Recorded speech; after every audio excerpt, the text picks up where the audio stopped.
જય સ્વામિનારાયણ, જય શ્રી કૃષ્ણ। તો આજે આપણે બનાવશું બાજરીના લોટની સેવ।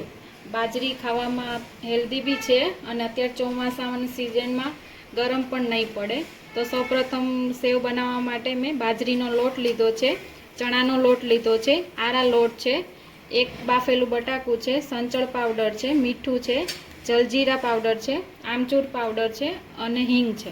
સૌપ્રથમ આપણે એક બાઉલમાં બાજરીનો લોટ લઈશું, ચણાનો લોટ લઈશું, આરા લોટ લઈશું, બાફેલું બટાકું લઈશું, જલજીરા પાવડર લઈશું, સંચળ છે, સંચળ પાવડર, આમચૂર પાવડર છે, મીઠું છે સ્વાદ અનુસાર,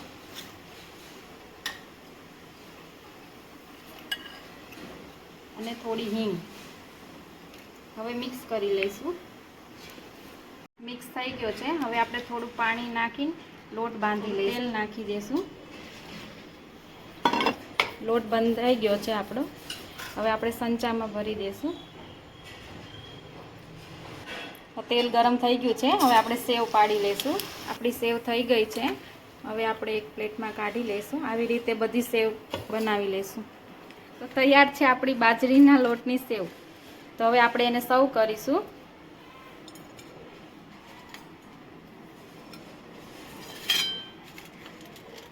તમે જોઈ શકો છો કેવી ક્રિસ્પી થઈ છે। તો તૈયાર છે બાજરીના લોટની સેવ। જો તમને અમારો વિડીયો ગમે તો લાઈક, શેર અને સબસ્ક્રાઈબ કરવાનું ભૂલતા નહીં।